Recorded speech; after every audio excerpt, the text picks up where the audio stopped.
while celebrating her 22nd birthday on August the 19th of 2019. Sarah Hudson was kidnapped in the Lower Greenville neighborhood of Dallas, Texas. The young woman was reported as a recent graduate of the University of Arkansas. On the night in question, she drove to Texas Truck Yard to meet up with friends and celebrate her birthday. Former Lyft driver Glenn Richter walked up to Hudson as she got out of her SUV and forced her back into the car. He then sat in the back seat, held her at gunpoint, and told her to drive. Hudson was instructed to withdraw $700 from an ATM before she was abused and fatally shot. Richter subsequently set the SUV on fire in an attempt to conceal evidence of the gruesome homicide. An autopsy would later reveal that in addition to the gunshot wound on her head, Hudson had also suffered smoke inhalation, which meant she'd still been alive when Richter ignited the vehicle. Police arrested the man after finding his fingerprints on the doors of Hudson's SUV. CCTV footage confirmed he'd been in the area on the night of the murder. Facing the death penalty, 51-year-old Richter agreed to plead guilty in exchange for a life sentence. He would be eligible for parole after serving 30 years. Number 9. Alexandra Dean. On June the 4th of 2016, during a house party in Miami Gardens, Florida, labeled as a Project X type affair, Alexandra Dean was shot to death while surrounded by more than 200 fellow partygoers. 23-year-old Dean had recently graduated from Nova Southeastern University. The owners of the house in question were known to throw annual pool parties, according to Isaac Gooden, one of their neighbors. The gathering started at about 3 p.m. and included food, drinks, and entertainment. At around 9 p.m., police were called to the home after gunshots were fired. The only reported victim was Dean, although it wasn't immediately clear whether she'd been targeted or if she'd been shot by accident. In the incident's aftermath, none of the 200 partygoers were able to identify the shooter, prompting Pastor Eric Reedon of New Beginning Missionary Baptist Church to raise funds aimed at increasing the reward for the capture of Dean's killer. Prosecutors decided not to press charges against the owners of the house where the party was held. Since 2016, there's been a $4,000 reward for any information that might result in new leads, but there had been no developments in the case as of the most recent updates. Number 8. Tyring Griffin. On April the 1st of 2016, 36-year-old Tyring Griffin fatally shot Nathaniel Mangrum, who was celebrating his 31st birthday at the Shades of Blue Bar and Lounge in Wilmington, Delaware. Moments before the shooting, Griffin had grabbed the DJ's mic and publicly wished Mangrum a happy birthday. The man also shot Mangrum's friend, Kyvise Tolbert, twice in the head and abdomen. The latter told authorities he felt Griffin's attitude while congratulating Mangrum had been subtly threatening. Both victims were rushed to the hospital, but only Tolbert survived. Griffin remained on the run from the police until September of 2016. He was charged with first-degree murder, attempted murder, and reckless endangerment. Although his charge was eventually lowered to manslaughter, it didn't afford him a lesser sentence. As a habitual offender, Griffin was judged more harshly than a first-time criminal, and he was thus sentenced to 90 years in prison. Number 7. Maxine Hansen.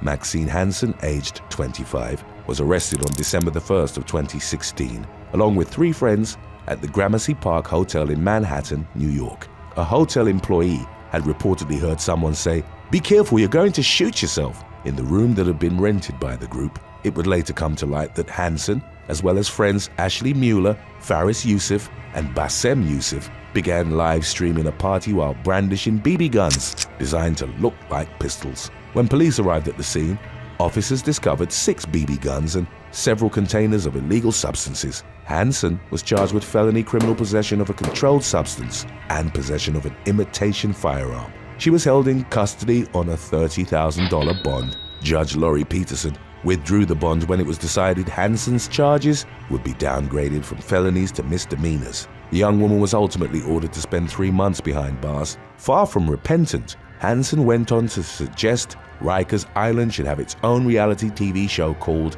Rikers Gone Wild, and that she would love to star in it. Number 6. Cassie Raylin Rowan. A resident of Tahlequah, Oklahoma, was arrested for driving while intoxicated after partying on January the 23rd of 2017. 19-year-old Cassie Raylin Rowan, who frequently uploaded scantily clad pictures to Instagram, caught the internet's attention with the outfit she wore while posing for her mugshot, which included a particularly revealing low-cut top. She was charged with drunk driving, but no further information was released regarding her case as of March of 2023. Number 5. Fernanda Morea. 33-year-old Fernanda Morea was celebrating her birthday at Kangaroo Point in Queensland, Australia, when she accidentally stumbled off a cliff and fell to her death on July the 6th of 2021. Morea, who was born in Brazil, plunged 82 feet to the ground in front of her friends. Although emergency services arrived at the scene shortly after the fall, all efforts to revive her were unsuccessful. Local police investigated the circumstances of her death, but determined that foul play wasn't a factor. Morea had reportedly been attempting to take a selfie too close to the edge of the cliff and consequently lost her balance. Number 4. Matthew de Groot. A house party in Alberta, Canada, devolved into violence on April the 15th of 2014. Matthew de Groot, aged 22, reportedly stabbed 5 people at the gathering, which took place near the University of Calgary, with over 30 people in attendance. The victims of de Groot's onslaught were identified as Joshua Hunter, Caitlin Perez, Jordan Segura, Lawrence Hong, and Zachariah Rathwell, all ranging between the ages of 21 and 27. They were each stabbed multiple times with a large knife de Groot found in the kitchen. Emergency crews were called to the scene where Hong, Segura, and Rathwell were pronounced dead, while Perez and Hunter were taken to the hospital but died shortly thereafter. De Groot, the son of Calgary's then police inspector Doug de Groot, fled the house but was caught by officers assisted by a canine unit 40 minutes after the attack. According to family and friends, the young man had begun acting erratically in the weeks leading up to the incident. He reportedly claimed his victims were vampires and werewolves who'd threatened his life. He was initially charged with 5 counts of first-degree murder. However, on May the 25th of 2016, de Groot was found not criminally responsible on the basis of a mental disorder after 3 experts agreed that he suffered from a severe case of schizophrenia.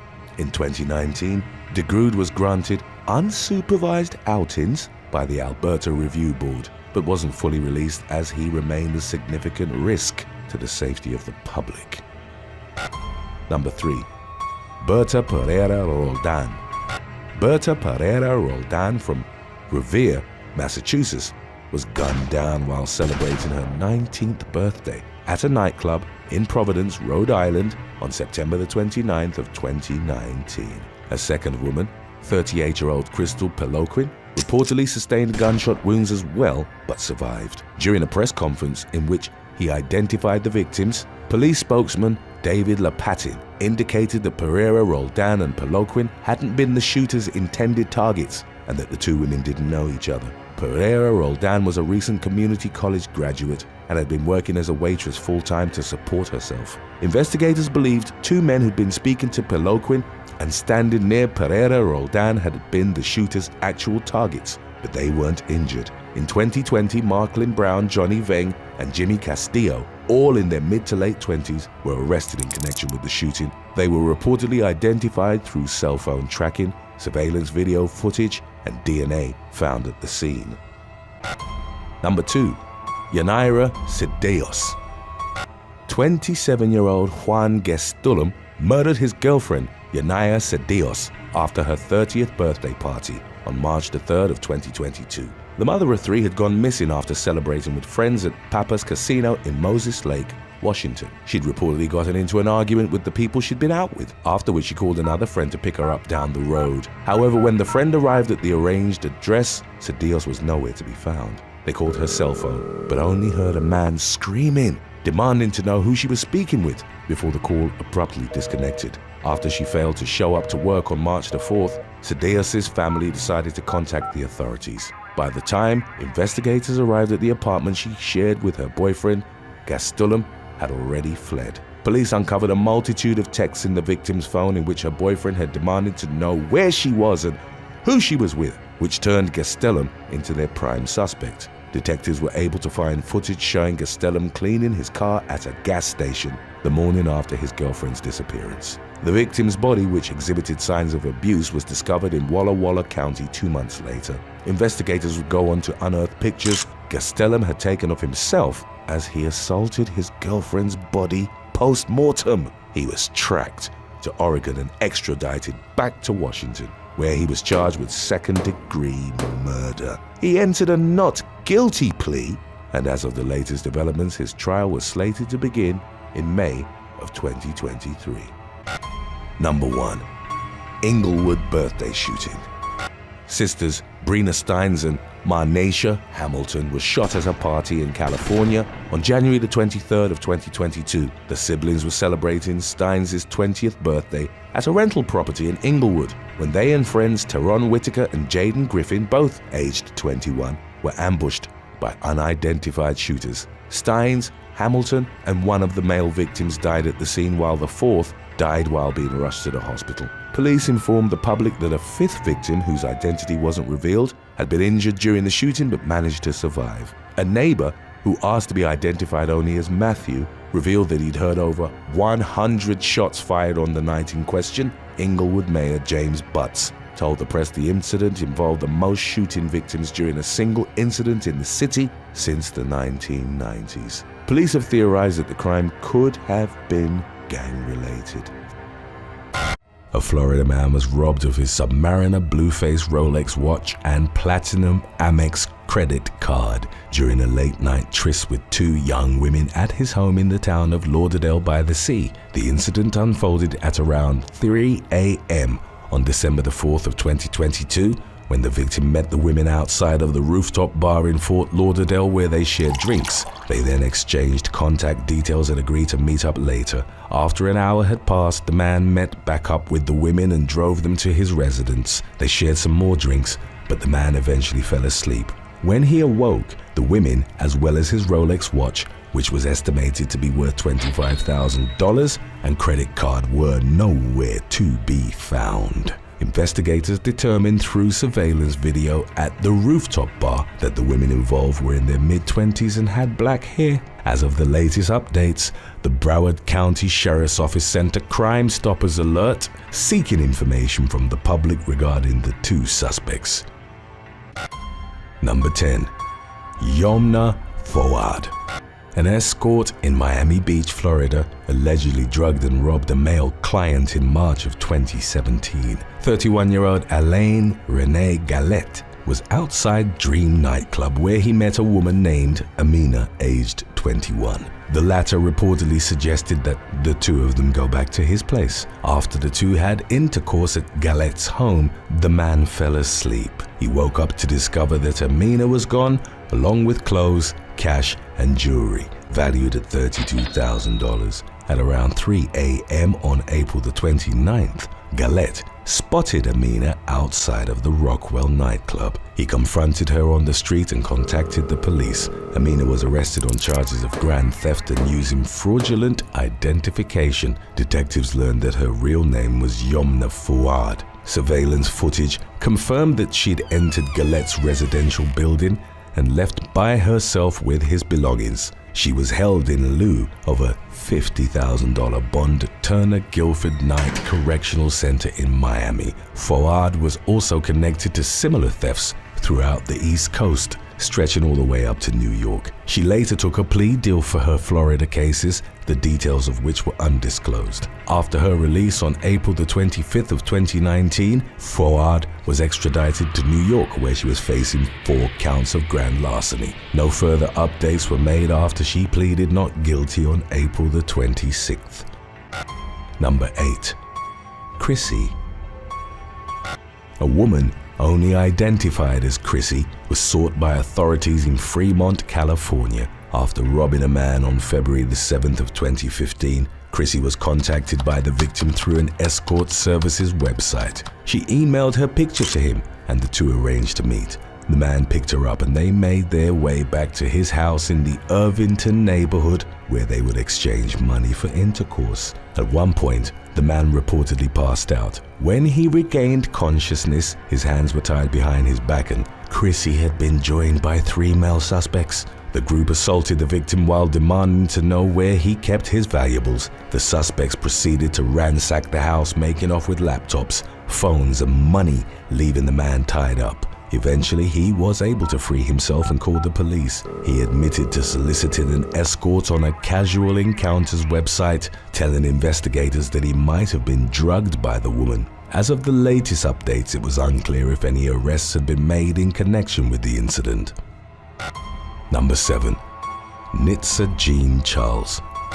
Florida woman Nitza Jean Charles from Lake Worth was held in custody without bond for her involvement in a home invasion in Boynton Beach, during which a man was struck unconscious and had several teeth knocked out. On April 13th of 2016, 20-year-old Charles had commercial intercourse with the 64-year-old victim at his home near Congress Avenue and Woolbright Road. 4 days later, Charles returned with several others to rob the man. She and her accomplices allegedly entered the home through an unlocked sliding glass door. During the home invasion, they allegedly struck the victim in the face with a handgun. The man suffered injuries to his eye and mouth as a result. The invaders subsequently took the homeowner's .22 caliber handgun and threatened him with it. 2 guests who were staying in the upstairs bedroom were also robbed. In the aftermath, the gun, jewelry, a television, and several other items totaling more than $10,000 were stolen. Investigators discovered palm prints at the scene of the crime,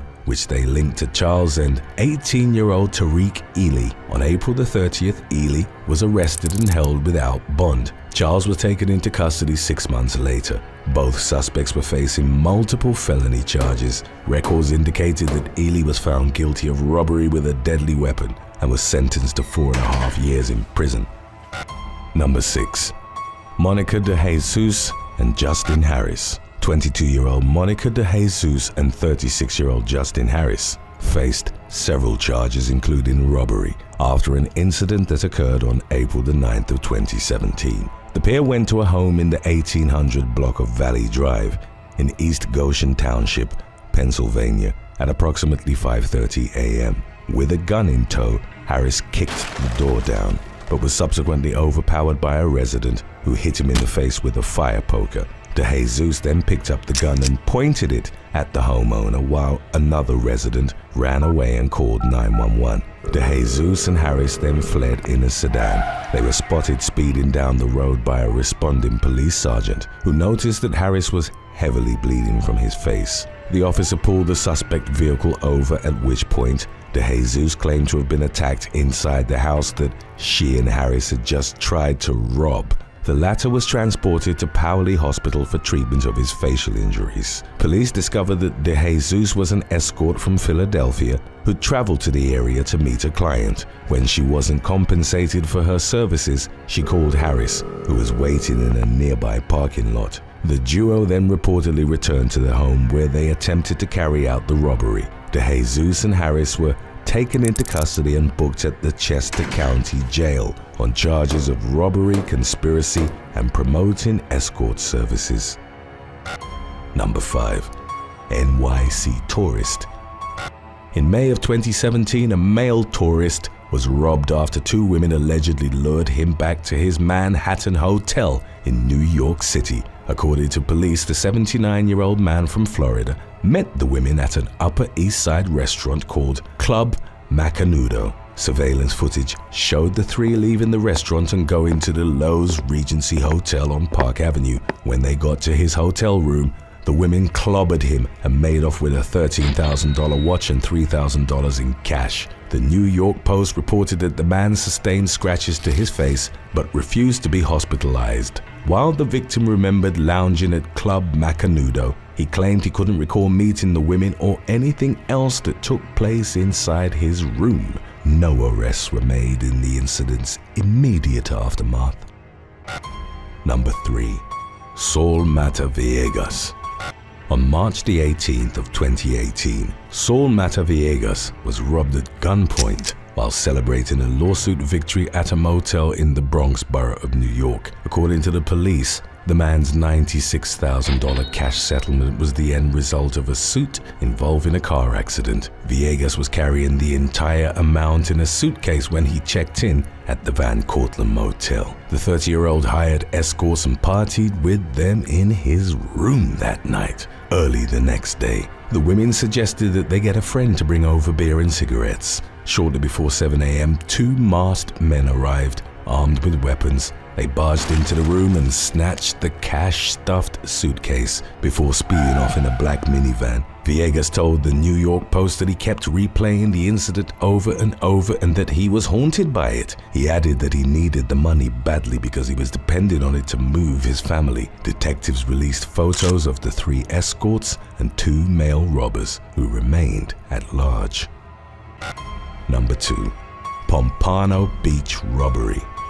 2 women were sought by law enforcement in Florida after being accused of theft on the night of December the 18th of 2022. According to detectives, the suspects met a man at the Seminole Hard Rock Hotel and Casino in Hollywood. The man then brought the 2 women back to his townhouse in Pompano Beach. Surveillance footage captured the moment the pair made off into the night with the man's gun, sneakers, and diamond-encrusted watch. They milled around the property before sneaking out the front door and running through the parking lot with the stolen items. While fleeing the scene, one of the women experienced a wardrobe malfunction. As reported by Local 10, her dress got caught up in the moment. The Broward County Sheriff's Office released the footage, asking for the public's assistance in identifying the suspects. Number 1. Sarah Richards.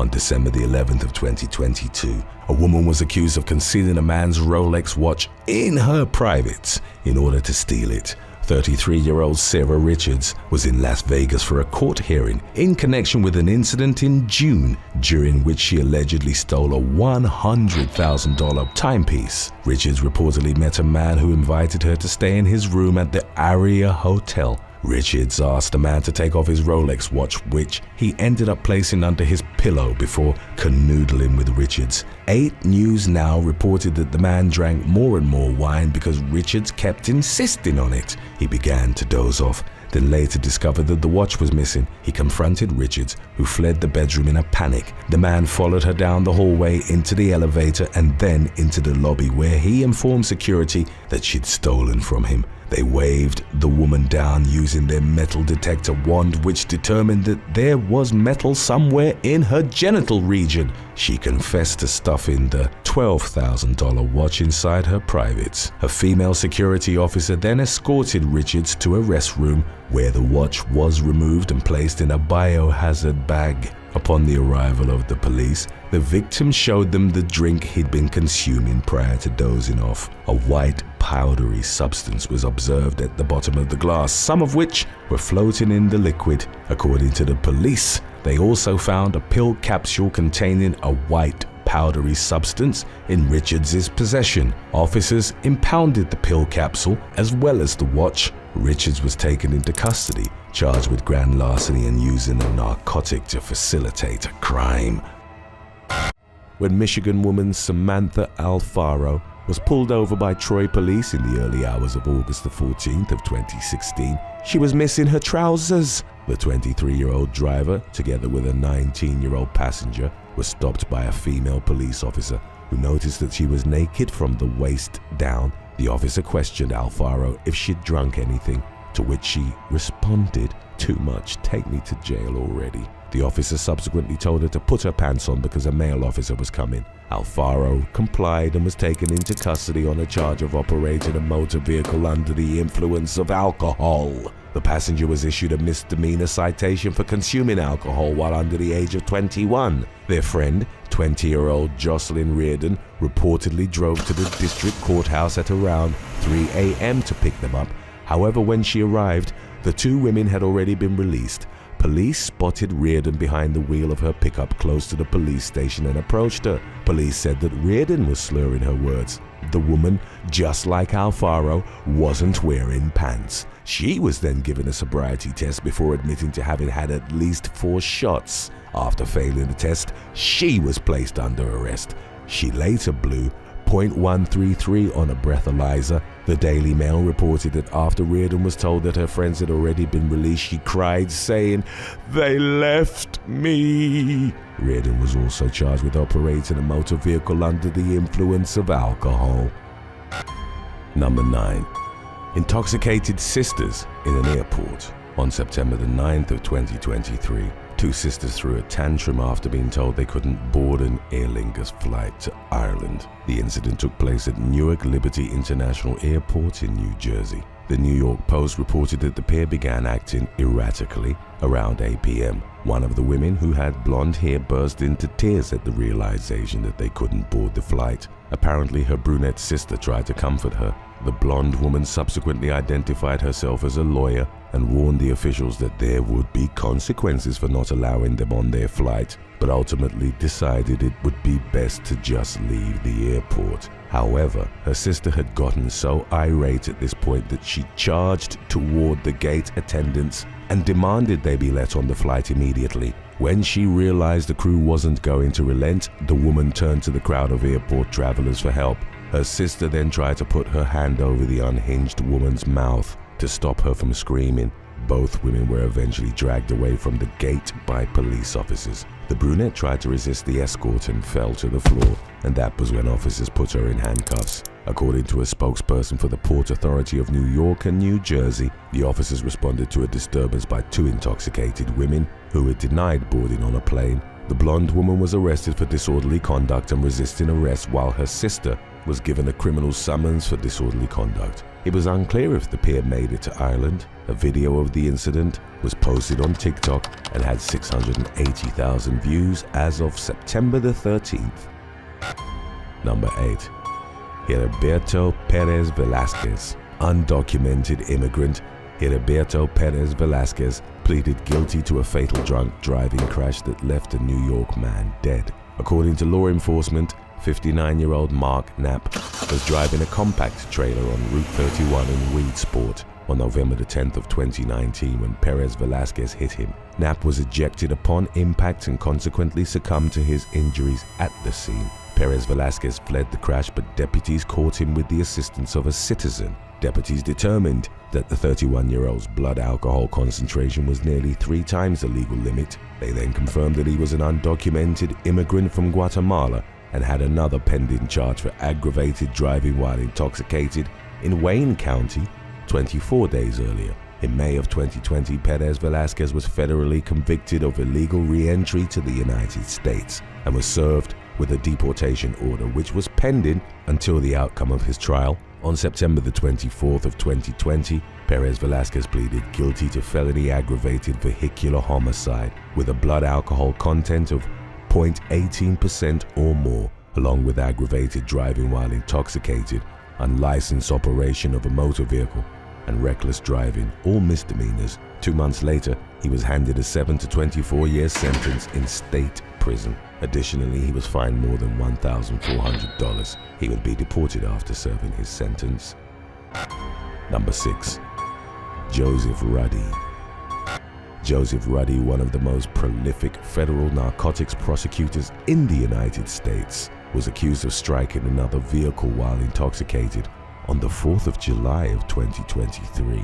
The 59-year-old allegedly sideswiped an SUV at an intersection in Tampa, Florida, clipping the side mirror and tearing off another piece of the vehicle. A witness claimed that Ruddy kept going and was swerving all the way up the road. The witness followed him, got his plate number, and reported the incident to law enforcement. After Ruddy was identified by police, they found him at his Temple Terrace home, barely standing up straight and leaning on the tailgate of his pickup to keep his balance. Officers noted that the man had urinated on himself. Glimpses of the incident were captured by police body cam footage, which showed the man waiting with his U.S. Justice Department business card in hand. Apparently, he was attempting to leverage his position in public office for private gain. Despite his efforts, Ruddy was given a sobriety test, which he failed. It was later determined that his blood alcohol level was 0.17%. He was charged with driving under the influence, resulting in property damage.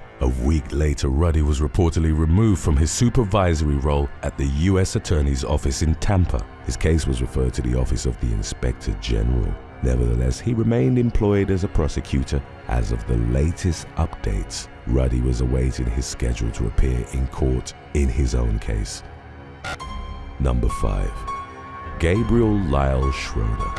On July the 30th of 2019, a flight scheduled to take off from Minneapolis-St. Paul International Airport was cancelled after officials learned that the pilot was allegedly inebriated. Officers from the Transportation Security Administration had seen the pilot, Gabriel Lyle Schroeder, getting out of a screening line for crew members and found him to be suspicious. When the TSA officers approached the Delta pilot, he told them he wasn't ready to be screened and abruptly left the area. After Schroeder was reported to the airport, police responding detectives were unable to locate him. The suspect had last been seen in a restroom where officers found an unopened 60-ounce bottle of Phillips vodka in the trash. Schroeder was later found at the rear of the aircraft, where he admitted to authorities that he'd consumed alcohol 3 days prior. He denied having been in the restroom where the bottle was found, claiming he had only been to the Delta crew room. After being pressed on the issue, he eventually conceded that he might have gone into the bathroom after all. However, he still denied dumping the bottle of liquor. After being given a breathalyzer test, it was determined that Schroeder's blood alcohol content was 0.065%. He was arrested 20 minutes before the flight's scheduled departure. In the end, the 37-year-old confessed to owning the bottle of vodka that was recovered and admitted to flee in the screening area to dispose of it. In Hennepin County District Court, Schroeder pleaded guilty to a gross misdemeanor count of attempting to operate an aircraft under the influence. He was sentenced to 30 days of electronic home monitoring. A 335-day jail sentence was stayed for 2 years, provided that he followed the stringent guidelines put forth by the judge. Number 4. Sherry Wilkins. In Torrance, California, 31-year-old Philip Moreno was fatally struck by a vehicle driven by Sherry Wilkins on the night of November the 24th of 2012. Moreno was struck while crossing a street near his home. The impact reportedly knocked Moreno out of his shoes and threw him up on the hood of Wilkins' car. Wilkins continued driving with the dying man lying on her hood, his body literally embedded into her windshield. According to police, after driving 2 miles away from the scene of the crime, several motorists surrounded Wilkins' vehicle, grabbed her ignition key, and detained her. Moreno was rushed to a local hospital where he died a few hours later. Investigators learned that Wilkins, who was a drug and alcohol counselor, had a blood alcohol content that was twice the legal limit. During the incident, on November the 27th, the 51-year-old was charged with gross vehicular manslaughter while intoxicated and leaving the scene of an accident. She was held in the Los Angeles County Jail on a $2.25 million bond. She was found guilty of second-degree murder, DUI, and hit and run in February of 2014. She was handed a 55-year-to-life sentence, but an appeals court threw out the conviction in 2016 because Wilkins' criminal history had been admitted at trial and could have prejudiced the jury, according to the New York Post. Records indicated that she had been convicted of theft and burglary in the 90s. She had served 16 months for the former conviction and 9 years for the latter. In 2010, she was also involved in 2 cases that included hit and run, DUI, and leaving the scene of an accident. However, those cases were eventually dropped after the appeals court threw out her conviction in connection with Moreno's death. Prosecutors refiled the charges. Wilkins pleaded no contest to second-degree murder and 2 drunk driving counts. In February of 2017, she was finally sentenced to 25 years behind bars. Number 3. Tabitha Lee Grooms. 35-year-old Tabitha Lee Grooms from Augusta, Georgia, allegedly beat up her boyfriend on June the 24th of 2015 because he refused to be intimate with her. The incident took place at a residence in Haney Drive, which the woman shared with her mother. She reportedly returned home from a night out, still furious with her boyfriend, 30-year-old Carlos Rodriguez Grace, for rejecting her advances earlier in the day. When grooms arrived at around 11:30 p.m., Grace was sitting on the sofa. She subsequently scratched him on the face, head and neck. She continued the attack, biting the man on the arm, causing him to flee to the bathroom to call 911. Upon the arrival of law enforcement, grooms refused to give her name and threatened to run an officer over with a baby stroller. Eventually, she admitted that she'd been drinking. According to WFXG, Grooms' mother, Betty Clark, had also been caught in the crossfire, receiving a punch in the eye from her daughter. Grooms was arrested and booked into the Richmond County Jail. She was charged with simple battery and family violence. Number 2. Kylie Nicole Cunningham.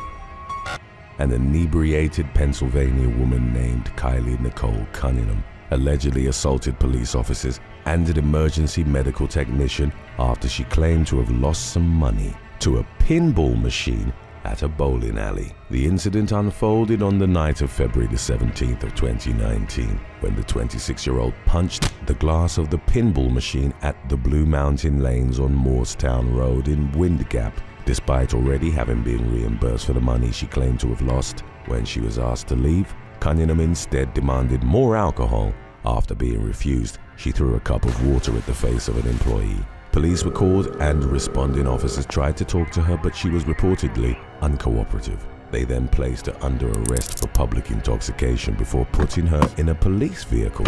While restrained in handcuffs, Cunningham unbuckled her seatbelt and continued to resist officers. She then kicked an officer in the chest and headbutted him. She later kicked another officer who tried to place her in a holding cell at the Slate Belt Regional Police Headquarters. Officers requested emergency personnel to take Cunningham to a hospital for her severe intoxication. However, when EMTs tried to get her into an ambulance, she resisted again. As a result, a spit hood was then put on her. After being successfully placed in the ambulance, she bit an EMT on the forearm, leaving marks. In the aftermath, she was charged with 3 counts of aggravated assault, 3 counts of simple assault, 1 count of resisting arrest, and 3 related offenses. She was held in Northampton County Prison in lieu of a $30,000 bond.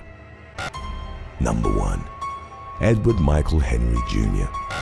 On June the 20th of 2023, 51-year-old former Fox News anchor Edward Michael Henry Jr. was driving with a mouthy blonde companion when he was arrested in Florida for DUI. Radar Online reported Palm Beach Sheriff's deputies reportedly spotted Henry's black Cadillac coasting down a street in West Palm Beach with a flat tire as the metal rim was grinding against the road. According to law enforcement, Henry was allegedly unaware of the damaged tire, which had flown off while taking a turn and had almost struck an oncoming vehicle. Law enforcement claimed that when Henry was pulled over, he smelled of alcohol. The man was then given a field sobriety test, during the course of which he was required to recite the alphabet. Everything went accordingly until Henry stammered, repeating the letter Q just after reciting the letter V. He was then handcuffed and placed in the back seat of a patrol car. The woman who Henry was with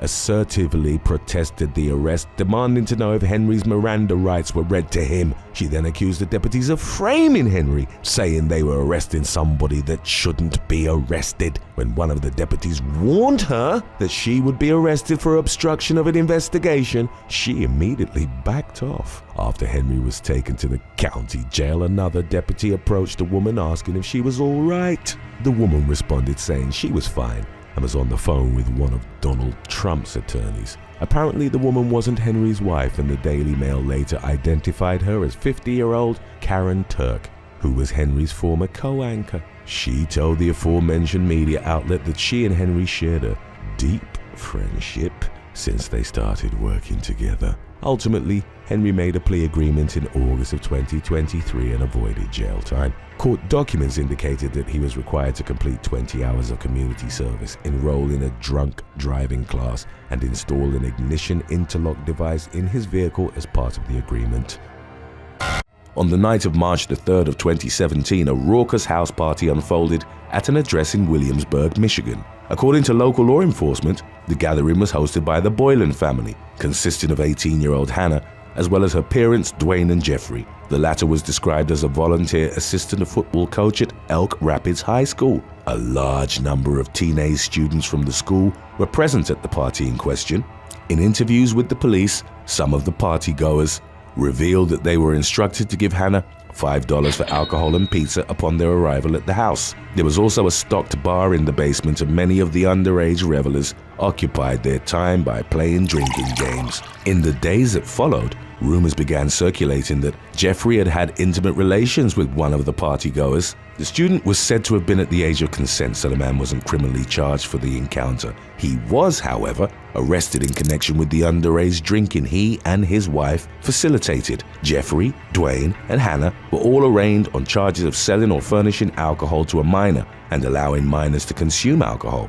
Dwayne and Hannah agreed to plea deals, sparing the latter any jail time. Her mother, meanwhile, was sentenced to 30 days in jail, which was ordered to begin immediately after the conclusion of Jeffrey's 60-day sentence, the maximum term allowed by law. Number 7. Richard Maurice Colbert. The Miami Police Department received a call about an out-of-control house party on May the 7th of 2022. Witnesses claimed to have seen some of the 50 or so attendees tossing glass bottles at passing cars. Upon arrival, officers encountered Richard Maurice Colbert, better known by his stage name, I Love Memphis. The hip-hop artist, who rose to prominence following the release of his Billboard-charting debut single, Hit the Quan, in 2016, was slurring his speech and smelled strongly of alcohol while speaking with law enforcement. When asked to identify himself, Colbert was unable to do so, and the officers subsequently moved to arrest him. As police attempted to handcuff him, he tensed up his body and shouted insulting profanities at them, refusing to cooperate. After the 29-year-old rapper was eventually wrangled into custody, he faced charges of resisting arrest and disorderly intoxication. Number 6. Miranda Hinnant. In the early hours of July the 12th of 2021, an officer from the University of Central Florida Police Department pulled over a vehicle near the intersection of Alafaya Trail and Gemini Boulevard in Orlando. The driver, a university student named Miranda Hinnant, indicated that she and her 3 passengers were coming from a local college hangout and sports bar called the Knights Library. When asked if she'd had anything to drink, 19-year-old Hinnant said she'd consumed 3 beers. The officers, who claimed to have been overwhelmed by the stench of alcohol, subsequently requested that Hinnant step out of the vehicle to perform sobriety tests. In the traffic stop's official report, it was noted that the young woman had trouble tracking the light of the officer's stimulus with her eyes. When asked to perform the walk and turn exercise by maintaining a straight path as she moved, Hinnant was unable to do so. She was also unable to balance herself on one leg and was subsequently taken into custody on suspicion of DUI. Hinnant was taken to the Orange County Jail while her vehicle was released to a sober friend. Number 5. Scottish partygoer. A Scottish man's especially rowdy night of partying was the subject of a viral morning after video that made the rounds in April of 2019. The unnamed man recorded himself as he described in amusing detail the circumstances that led to him waking up in a complete stranger's house. Following a particularly rambunctious house party the night before, he'd summoned a taxi to take him home. When the taxi never arrived, he decided to return to the home where the gathering had taken place, but drunkenly stumbled into the wrong house. After rummaging through the kitchen and attempting to make himself some instant noodles, the man crashed on the couch. He awoke the next morning terribly hungover, with 2 strangers standing over him. Fortunately, the homeowners empathized with the man's predicament and made him a cup of tea before sending him on his way. Number 4. Mateo Pinzon Penagos. Deputies from the Polk County Sheriff's Office in Florida responded to a home in the Cypress Point gated community in Davenport. On July the 22nd of 2020, the department had reportedly received numerous noise complaints in relation to a house party being held at the residence in question. Upon law enforcement's arrival, the partygoers began to disperse, with one of them, a 16-year-old from Winter Garden named Ryan Collum, getting behind the wheel of a Kia Stinger. In his bid to flee the scene, Collum struck 4 other 16-year-olds who were standing in the driveway as he made his reckless escape. One of the pedestrians, a female, was dragged beneath the car for about 450 feet, roughly the length of 2 Boeing 787 Dreamliners. She was consequently left with a permanent serious injury, the specifics of which weren't disclosed. The 3 other teens reportedly suffered non-life-threatening injuries. Column drove off but was later located about 8 miles away. Following his arrest, police shifted the focus of their investigation to the host of the unlawful open house party. The property had reportedly been rented through VRBO by a man from Corpus Christi, Texas. However, following further investigation, authorities learned that the Texas resident's identity had been stolen. 18-year-old Mateo Pinzon Panagos, a high school student from Orlando, was subsequently identified as the individual responsible for both the identity theft and the party. Panagos was arrested on charges of burglary, criminal use of personal identification, and allowing minors to consume alcohol. Number 3. Bryce Waters, Deanna Bake, and Brenda Garner. A scene of sheer chaos erupted at a house party in the 3600 block of Santa Sabina Avenue in Las Cruces, New Mexico during the early morning hours of July the 10th of 2020. Just after 2 a.m., local police received several calls about gunfire breaking out at the residence. Officers were dispatched to investigate, whereupon they came across a 16-year-old partygoer suffering from a gunshot wound that hospital workers later determined to be non-life-threatening. Following a preliminary investigation into what had transpired at the unruly gathering, authorities established that at one point one of the attendees had opened fire with a rifle, hitting the teenage victim. Investigators also confirmed that several of the partygoers were underage, at least 3 of whom were intoxicated. Police arrested a trio of suspects identified as Bryce Waters, Deanna Bake, and Brenda Garner.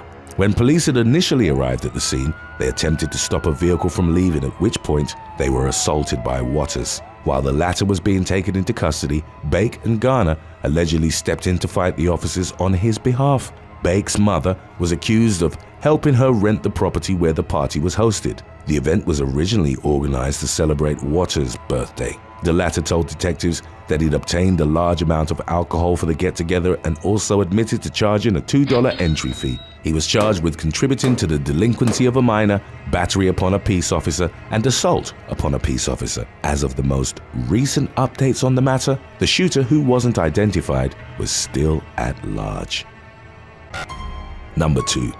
South Kingstown Party.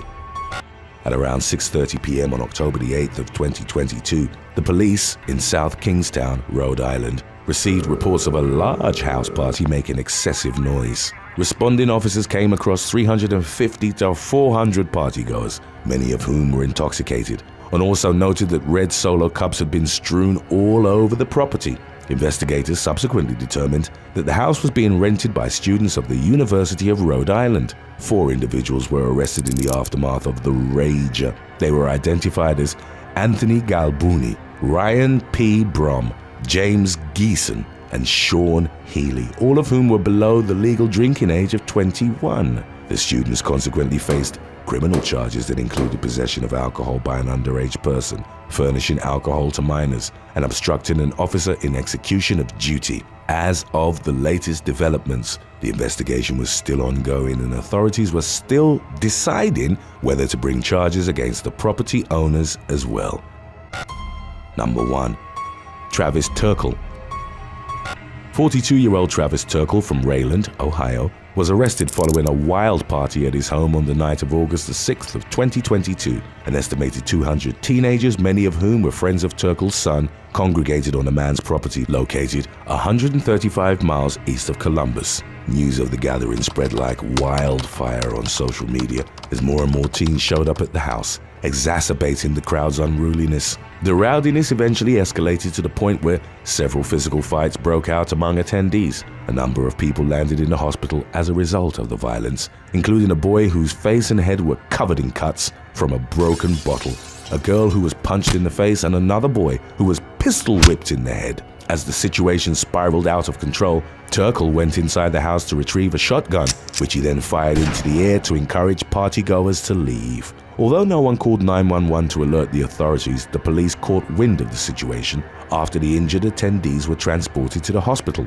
Officers subsequently went to the home to investigate. Turkle told them that he hadn't fired any weapon as witnesses claimed, but that the fights had started after he tried confiscating inebriated people's car keys. In spite of the man's claims, officers reportedly recovered 2 spent shotgun shells, which were found among the countless cans and bottles scattered around the property. Turkle maintained that he was out with his girlfriend for most of the night, but testimony from partygoers indicated that he'd been present at the house Throughout the evening, he was arrested on charges of endangering children, using weapons while intoxicated, and aggravated menacing. While Turkle awaited his case's next steps, investigators continued looking into the brawls that resulted in 3 teens' hospitalizations. Number 9. Louis Bennett and Isabella Hellman. In May of 2017, Louis Bennett and Isabella Hellman, both in their early 40s, were honeymooning in the Florida Straits on Bennett's catamaran that had been sailing to the US coast from Cuba. Bennett told the Coast Guard that he was sleeping below deck when the vessel struck something in the darkness. He then discovered that Hellman, his wife and mother to his young daughter, had disappeared from the helm of the sinking catamaran. However, the authorities discovered evidence that it had been scuttled intentionally, through holes deliberately drilled in its hull. Hellman's body was never found in spite of Bennett's claims that she'd been wearing a life jacket. Even though he claimed to be devastated by the loss of his partner, there was nothing to indicate that he had made any efforts to look for her. He didn't fire flares to illuminate the water or activate the vessel's electronic homing device. It was only after 45 minutes, and when he was already on the life raft, that he radioed for help. Coast Guards also found him with a trove of silver coins worth over $40,000 that he'd previously reported stolen from his employer. It also emerged that the couple had been bickering over their finances, and that Hellman had no idea how her partner earned his money. Prosecutors initially accused Bennett of murdering his wife to put an end to their marital strife and inherit her wealth. He ultimately pled guilty to the lesser charge of involuntary manslaughter and was sentenced to 8 years in a US prison. Number 8. Sven Fouché and Chantel Bayer.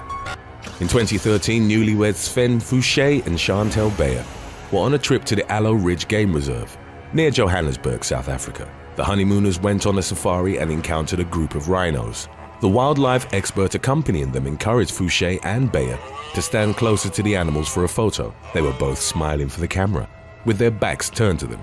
Fouché would subsequently recall the fear he'd seen in the wildlife expert's eyes after he'd taken the photo. Fouché turned around and saw that the rhino was right behind them. Moments later, 24-year-old Bayer was gored and flung several feet into the air after the rhino's horn had penetrated her chest from behind. She survived the attack, but it had left her with injuries to her shoulder, several broken ribs, and a collapsed lung. Number 7. Stephen and Jeffany Kramer. In 2018, US Navy veteran Stephen Kramer disappeared during a honeymoon vacation to Hawaii. Stephen and his wife Jeffany were staying at a resort in Kunakakai, Molokai. They'd arrived on September the 9th, the day after their wedding. 9 days later, Stephen, who was an avid hiker, started exploring the area for a trail that they could go on together. In the afternoon, he texted Jeffany that he was on his way back but never returned. A search party was mounted for the 27-year-old after his wife reported him missing. The rescue effort was complicated by the fact that Stephen's phone was either turned off or had run out of battery, meaning the authorities couldn't track it. 4 days after his disappearance had been reported, Stephen's body was found in Pier Gulch, about half a mile from the resort. It was at the bottom of a 150-foot drop off a cliff, with a freshly fallen boulder next to him. Investigators determined that he hadn't been crushed by the massive rock. The most likely scenario was that he'd leaned against it to look over the edge, at which point smaller rocks beneath it began to crumble, thus triggering the collapse and causing Stephen to fall over the edge as well. Number 6. Christine Fensom and Andy Bennett. In September of 2016, British woman Christine Fensom died during a dream honeymoon to Cancun, Mexico. The mother of 3 had lost her first husband to a hit and run in 2004. She had struggled to cope with his passing for years until she met Andy Bennett. They had become romantically involved, and after tying the knot on September the 17th, the couple left for South America. While there, 54-year-old Fensom woke up one night feeling terribly ill, with symptoms that included diarrhea, weakness, and what her husband described as funny sounds coming from her throat. She was rushed to a hospital where she passed away from heart failure within 10 minutes of arrival.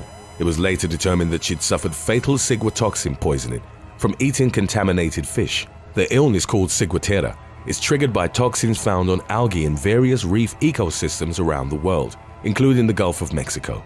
It's consumed by smaller fish, which in turn are predated upon by larger species, such as barracudas or groupers. It's believed that Fensom had eaten a grouper, which had the poison in its system. Ciguatoxin can't be destroyed by conventional cooking and has no specific taste or smell.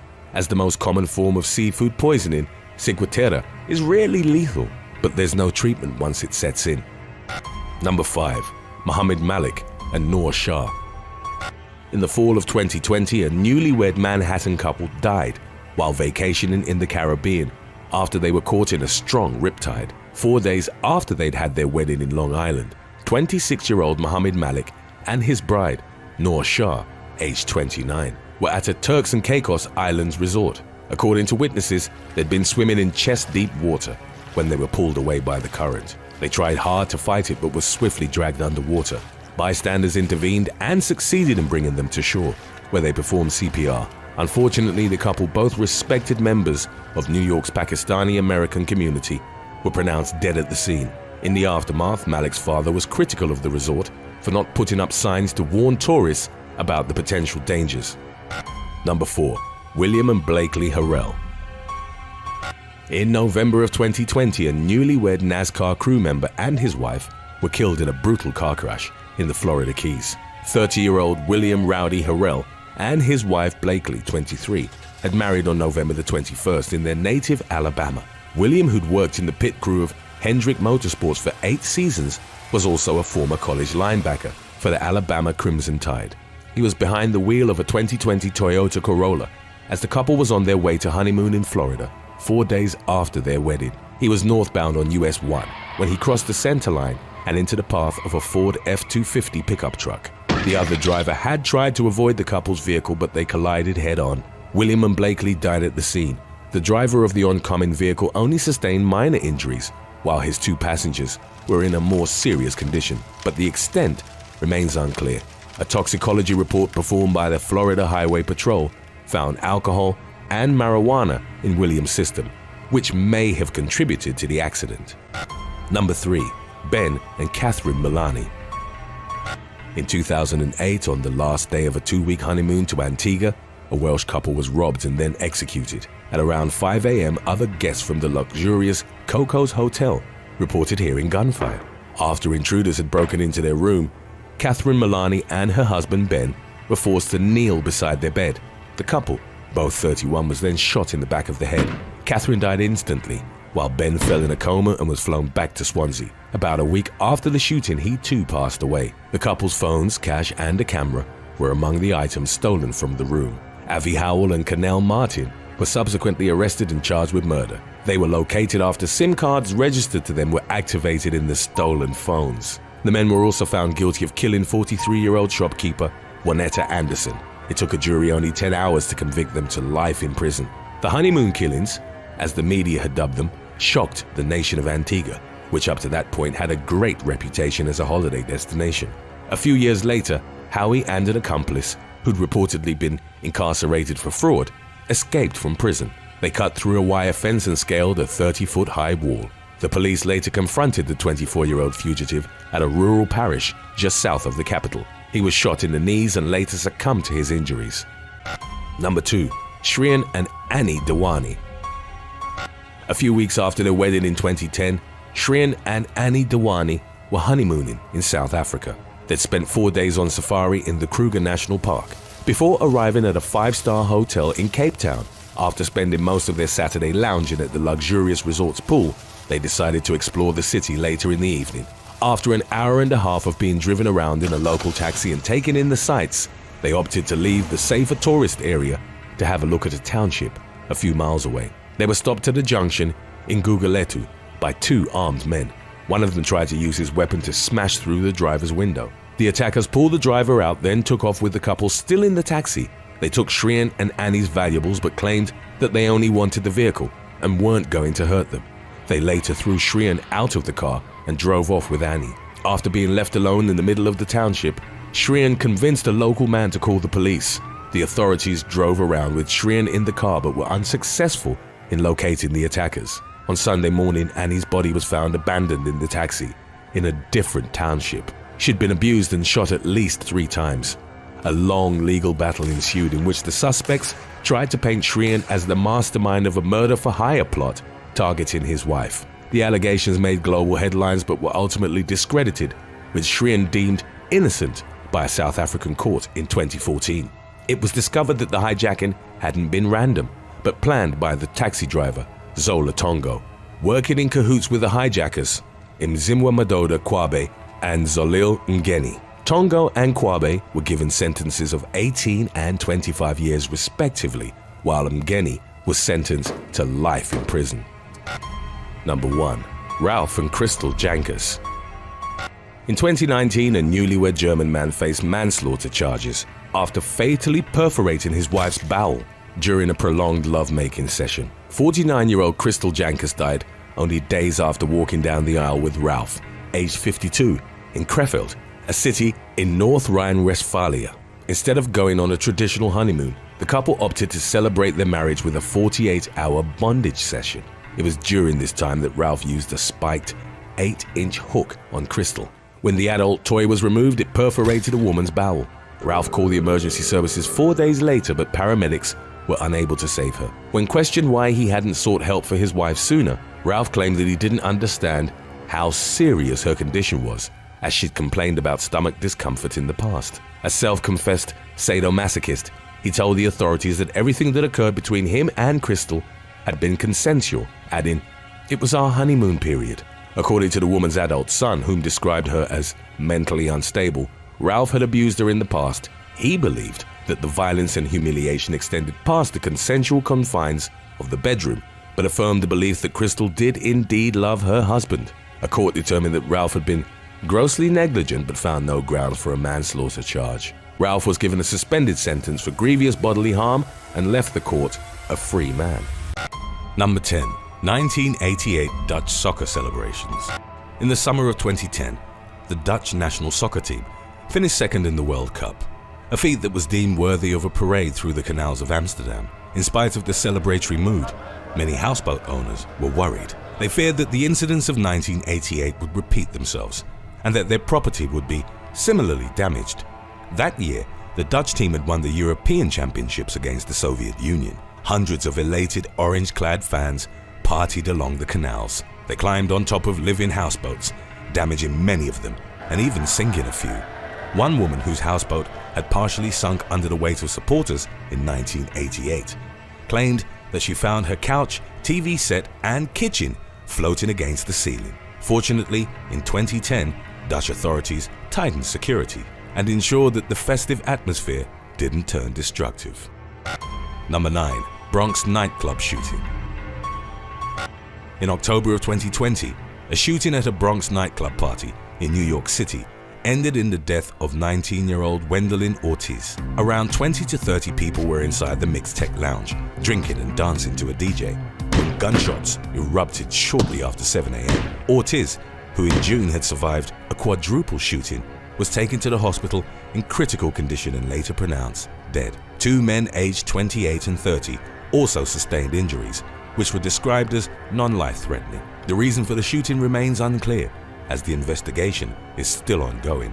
But Ortiz isn't believed to have been the actual target. According to the latest updates on the case, a man suspected to have been involved in the incident was apprehended at JFK Airport, where he was found with a one-way ticket to the Dominican Republic. Number 8.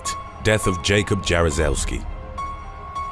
In March of 2012, Jacob Jaruzelski was not only about to get married but was also on the verge of turning 26. A day before his birthday, the young man was having his bachelor party at a friend's house in Kansas City, Missouri. After a night of partying in the early hours of the morning, Jaruzelski was found unresponsive on the floor. He was declared dead shortly afterwards. It later emerged that the man, a mixed martial arts enthusiast, had gotten into a fight with another partygoer. It's unclear whether it had escalated from an argument or if it was meant as a friendly tussle.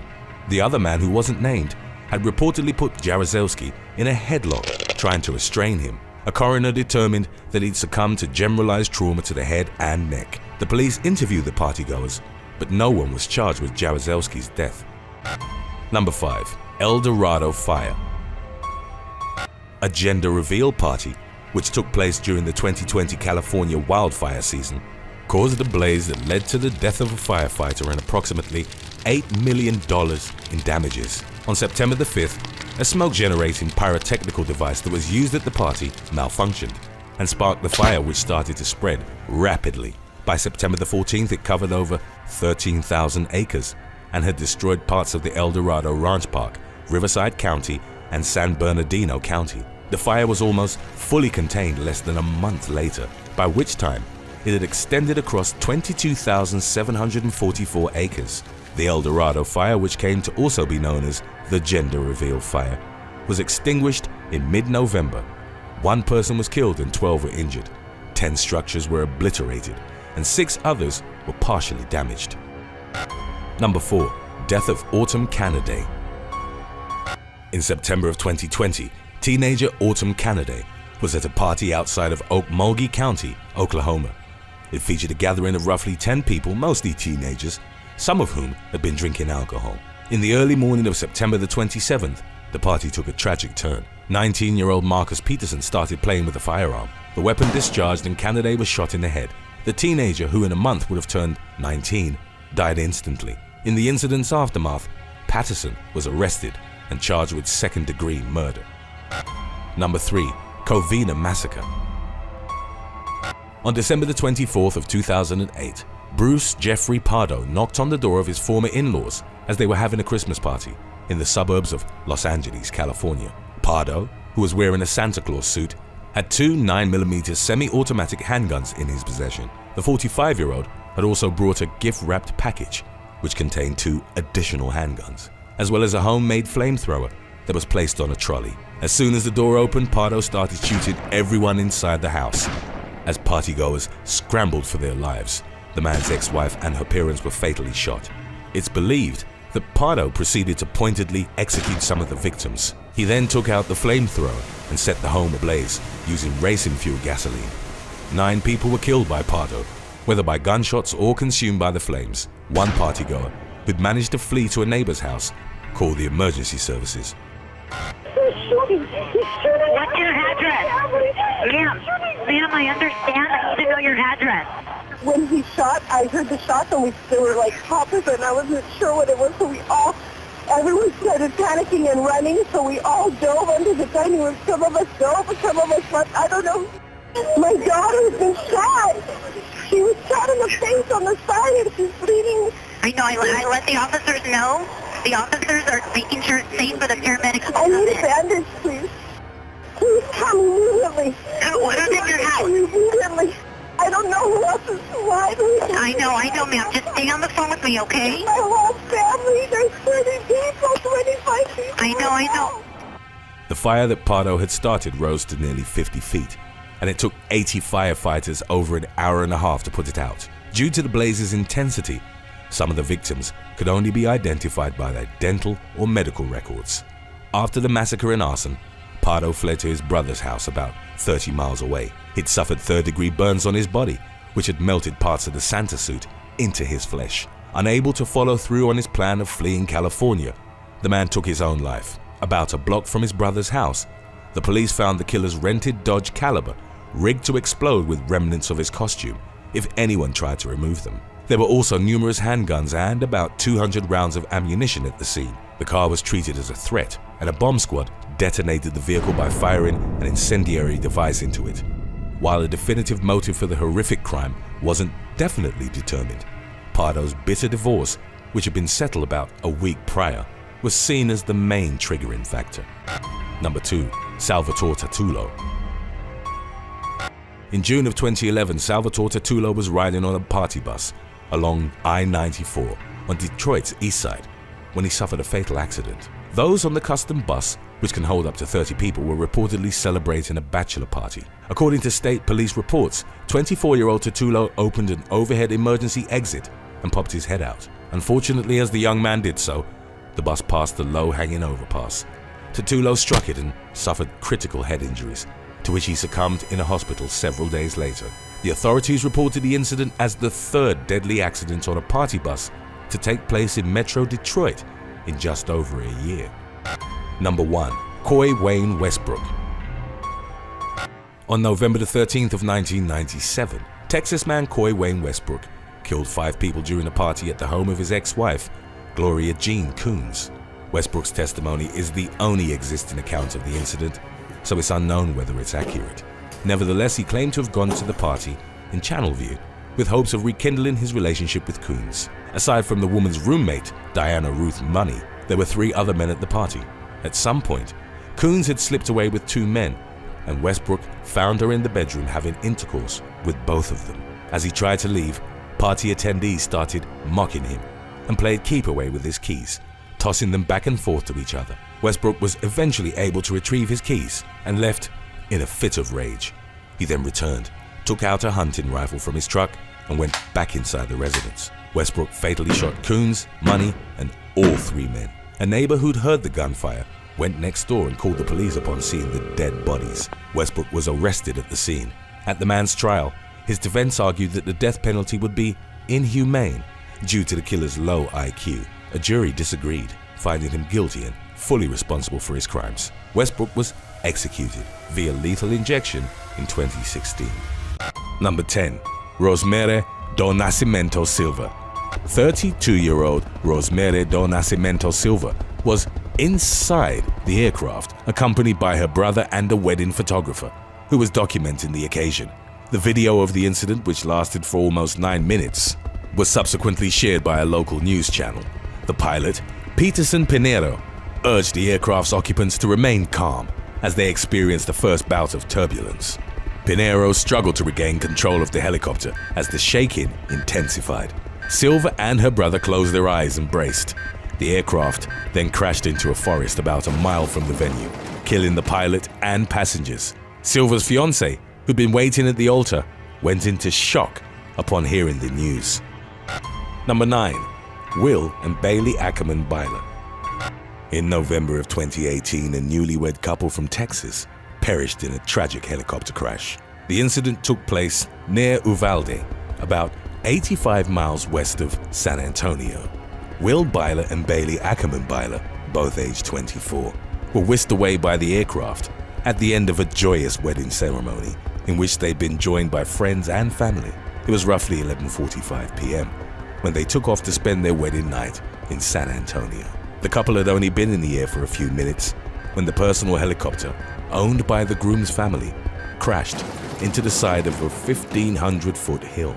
The Bylers, as well as the pilot, identified as 76-year-old Gerald Lawrence, were killed in the accident. A preliminary report couldn't find a specific cause for the crash. The weather was clear and Lawrence was an experienced pilot. Additionally, the wreck was difficult to examine as debris was strewn across the hillside. Number 8. Veronika Filipova. In August of 2014, this 27-year-old newlywed woman was set on fire by her husband following a tumultuous wedding night. The violent incident occurred in Volgograd, southern Russia. Veronika Filipova's romantic expectations for the night weren't met by her new husband, 30-year-old Ivan Kuzmin, who got drunk and fell asleep during the reception. To take revenge on her partner for neglecting her, Filipova bedded a former lover. The following morning, she felt guilty and told Kuzmin about what had happened. A fight erupted that ended with Kuzmin dousing her with neat alcohol, the type used in the composition of homemade spirits. He then used a lighter to set Filipova ablaze. The woman sustained severe burns to over 80% of her body, and in spite of doctors' efforts to save her, was pronounced dead.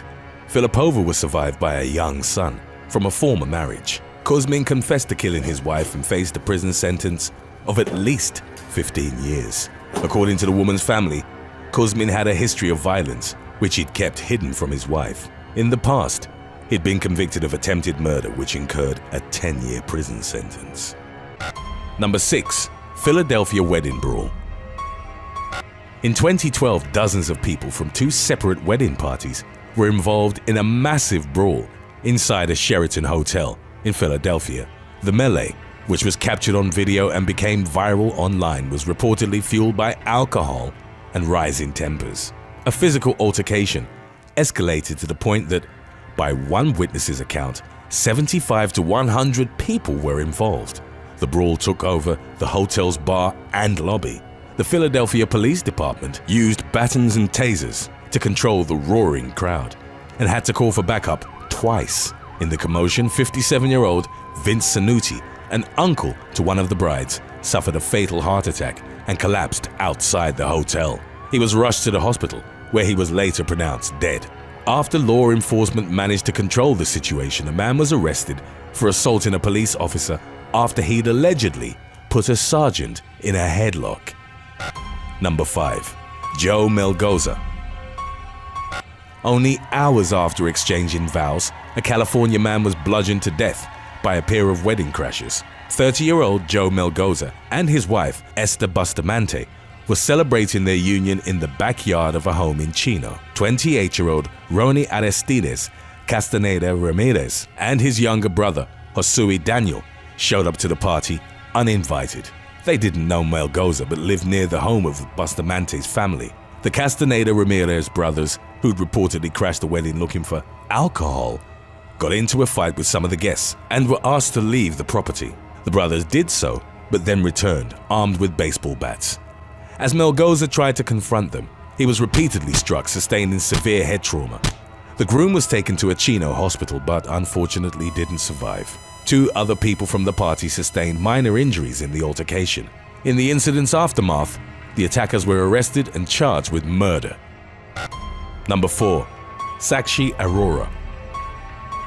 In 2018, an Indian woman was killed by a stray bullet, fired during wedding celebrations in the city of Hoshiarpur, Punjab state. Celebratory gunfire is practiced in a number of regions around the world, including Russia, the Middle East, and the US. Sometimes injuries from falling or stray bullets are reported, most commonly to the head, shoulders, and feet. During the incident in Hoshiarpur, a man named Ashok Khosla shot his revolver to celebrate his daughter's upcoming wedding. His neighbor, 22-year-old Sakshi Arora, was on her terrace at the time. The round struck her in the head and she died on the spot. Khosla was arrested, as were other members of the wedding party, reported to have fired their weapons. Number 3. Thanit Kingwon. 37-year-old Thai man Thanit Kingwon succumbed to a gunshot wound in 2017 from a round reportedly fired by members of a wedding party. The groom, 25-year-old Sumet Lomrob, had taken wedding photos in which he brandished 2 assault rifles while standing next to his bride. They celebrated the event on a Sunday morning by parading through the streets of Chonburi province and firing their guns. They did this even though they were in a residential area with hundreds of homes. Kinwon was standing in front of a friend's house when a bullet hit him in the side of the chest from over 300 feet away. He was pronounced dead at the scene. When the wedding party was first approached by the police, they denied any involvement. However, Lomrob subsequently confessed that he owned one of the weapons fired during the parade. 5 other men, all in their early 20s, turned themselves in and admitted they'd been part of the celebratory gunfire. They were charged with illegally possessing and carrying firearms, as well as with discharging them in a public place, while the police launched an investigation to determine the origin of the bullet that killed Kinwon. Number 2. Damian Cousins. In July of 2013, an idyllic Caribbean wedding reception ended in horror as robbers gunned down the groom over an alleged debt of less than $100. 49-year-old Jacqueline Cousins, who lived in London, was getting married in Jamaica, the home country of her husband, Damian. The two had met 11 years prior, when the woman was visiting her parents. Towards the end of the evening, Damian left to drop off his daughters at their mother's house. As Jacqueline and her mother-in-law were talking in an upstairs bedroom, 2 masked robbers broke into the property. They held the bride at gunpoint, demanding to know, "Where's the Rasta?" The intruders claimed that Damian owed them money, and one of them ransacked the home, searching for valuables. Moments later, Damian pulled into the driveway. Jacqueline then heard a series of gunshots before the attackers fled the premises. The woman rushed outside to discover that her husband had been fatally shot in the head and neck. 2 men were questioned by the authorities in the aftermath, but they were ultimately released and no further arrests were made. Damian was a songwriter and performer, whom Jacqueline described as a peaceful man. She believed that the attack hadn't been mainly motivated by money, but rather by jealousy, that he was going to leave for London and start a life with her. Number 1. Margarita Mojado.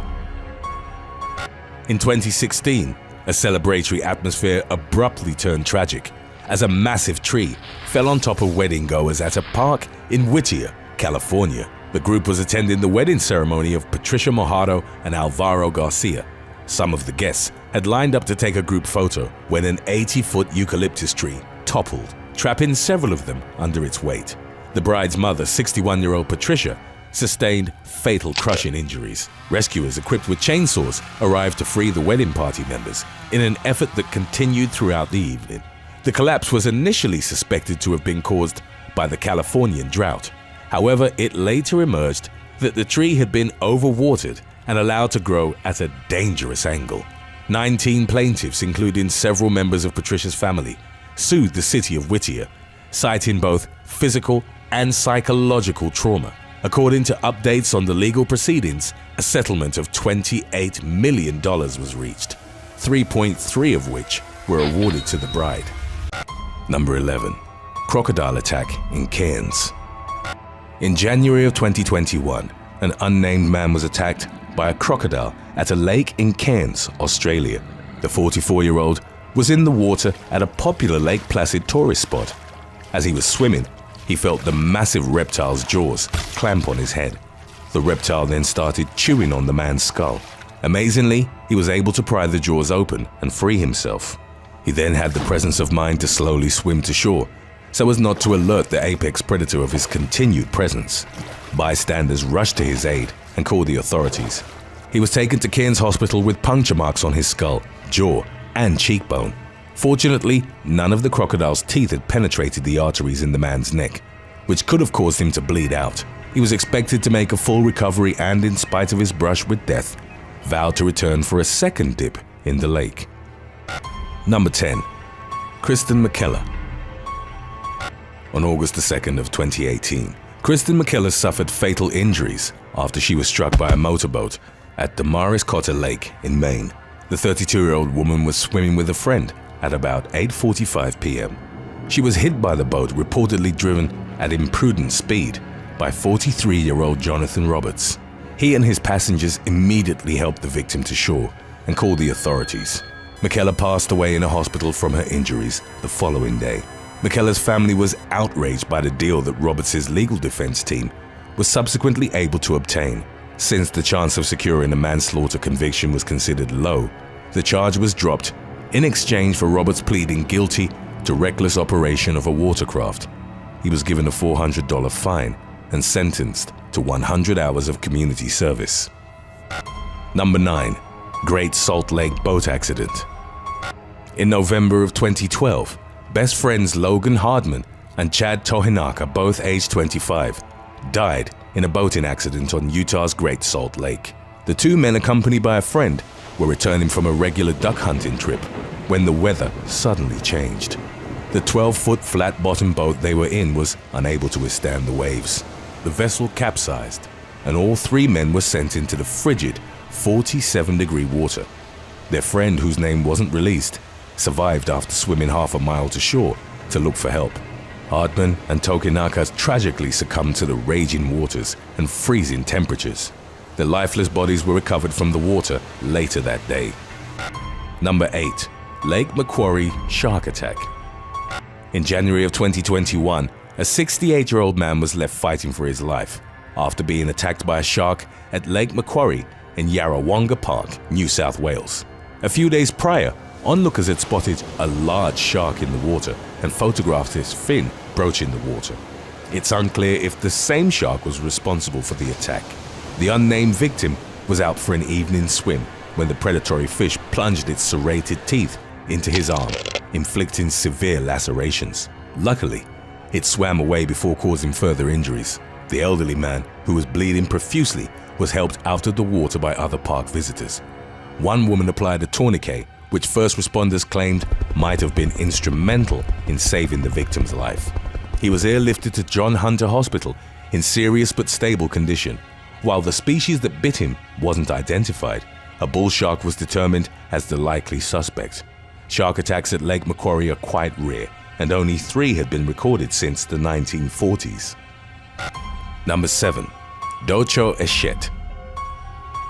In 2018, a pastor in Ethiopia was killed by a crocodile while baptizing his followers at Lake Abaya in the Merkeb Tabiev district. Docho Eshet was conducting the ceremony and had finished baptizing one member of his congregation.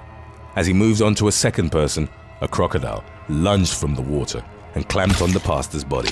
It bit into his legs, hands, and back. Local residents and fishermen used nets and prevented the predator from dragging Eshet into deep water. Unfortunately, the man had already sustained critical injuries, and his life couldn't be saved.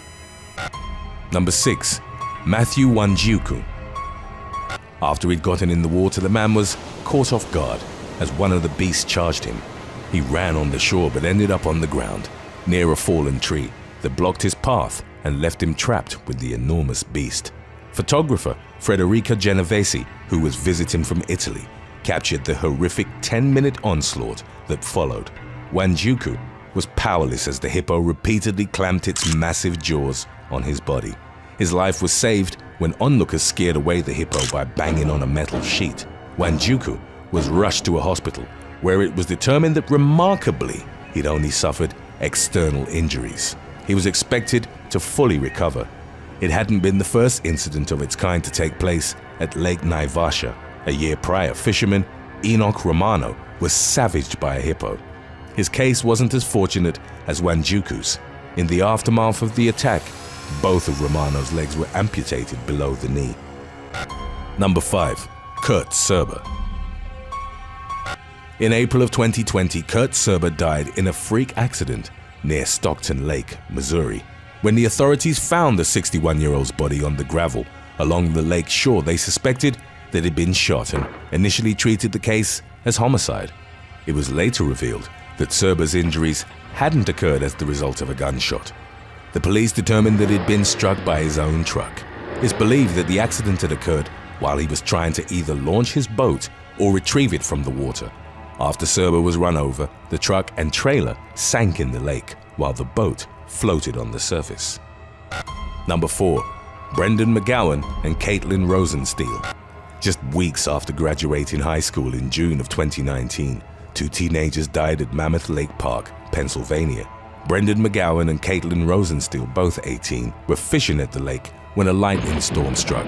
Earlier, the two had been seen sitting near the lake spillway. Witnesses then described hearing a loud, crackling sound and then seeing a bright flash of light. Moments later, McGowan and Rosensteel were found under a large, splintered tree. Both teenagers were unresponsive, and after the authorities were called, they were pronounced dead at the scene. A coroner concluded that their injuries were consistent with a lightning strike. In the incident's aftermath, many expressed their condolences regarding the passing of the teenagers, both of whom had been star athletes at their respective high schools. Number 3. Triple murder at Florida Lake. In July of 2020, 3 friends were killed while fishing at a central Florida lake in what the authorities described as a brutal massacre. 30-year-old Damian Tillman, along with Brandon Rollins and Kevin Springfield, both in their 20s, were fatally beaten and shot. The men were out at a popular fishing spot in Frostproof, about 70 miles south of Orlando. According to a sheriff's report, Tillman had arrived first. Rollins and Springfield then followed, but once they got to the location, they discovered that their friend was being attacked. They tried to intervene but were shot and assaulted. At about 10 p.m., Rollins called his father and reportedly only managed to say, "Help." The man rushed to the fishing spot and found his son barely conscious. By the time the authorities arrived, all 3 victims were dead. After an investigation, 26-year-old Tony Wiggins was arrested along with his girlfriend and his brother. During a press conference, the sheriff described Wiggins, the suspected triggerman, as pure evil in the flesh. He had 230 felony charges on his record, with the first occurring when he was just 12 years old. Number 2. Kevin Rivera Cornejo. On September the 6th of 2019, Kevin Rivera Cornejo succumbed to injuries sustained in an horrific houseboat accident on a California lake. 23-year-old Rivera Cornejo was on the back swim deck while his father Hector was trying to moor the rented houseboat to shore. It was at that point that the young man either jumped or fell in the water. As Hector was reversing the boat, Rivera Cornejo was struck by the propeller. He sustained devastating cuts to his lower body. He was pulled from the water and Hector started to administer CPR. The emergency services arrived on site and placed Rivera Cornejo on a patrol boat destined for the Silverthorne Resort, where an ambulance and helicopter were standing by. Unfortunately, in spite of repeated resuscitation attempts, the victim was pronounced dead. Number 1. Ride the Ducks boat accident. On July the 19th of 2018, an amphibious vehicle carrying 31 passengers sank on Table Rock Lake near Branson, Missouri. Commonly known as a duck boat, the wheeled amphibious vehicle was used by the U.S. military during World War II and the Korean War. In the years that followed, duck boats were in surplus, and a veteran in Minnesota started a business giving tours. The practice spread, but after several incidents, the safety of duck boats came into question. Criticism was focused on their low freeboard and open interior, which made them vulnerable to rapid swamping, as well as on the continuous canopy over the passengers' heads that hindered escape in case of sinking. It was these elements, coupled with inadequate maintenance and poor decision-making, that contributed to the massive loss of lives on July the 19th. The tour on Table Rock Lake had proceeded as scheduled in spite of approaching thunderstorms. About an hour prior, the National Weather Service had issued a warning.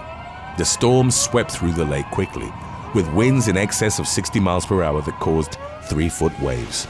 By the time the first 911 call was issued at around 7:09 p.m., the duck boat was already sinking. Neither the crew nor the passengers were wearing life jackets at the time. 17 people died, including 9 members of the same family who were visiting from Indianapolis. In the tragedy's aftermath, several lawsuits initiated by the victims' families were settled for undisclosed amounts by the tour's parent company. Number 11. Incident at Saint Martin. In July of 2017, a woman died on the Caribbean island of Saint Martin after the jet blast of a low-flying plane knocked her to the ground. The unnamed 57-year-old, reported as a tourist from New Zealand, had joined other beachgoers in watching planes at the beachside Princess Juliana International Airport. Even though there were signs put in place warning them about the dangers, tourists regularly climbed onto rocks to watch the aircrafts as they came in or departed. The woman was holding onto a fence and observing a Boeing 737 as it was taking off. The powerful jet blast knocked the beachgoer off her feet and threw her onto the concrete. As she fell, the woman hit her head and suffered severe trauma. She later succumbed to her injuries in a local hospital. In the incident's aftermath, authorities from the Dutch territory re-emphasized the dangers of approaching the low-flying planes. While the New Zealand woman was the first recorded fatality, dozens had been injured in recent years by the jet blast. Number 10. David Frazier. In June of 2014, Virginia man David Frazier had dug 2 holes at a North Carolina beach, which he then tried to connect with a tunnel. Yet by the time he started to make his way through the wall adjacent to each of the 6-foot deep holes, the sand had dried.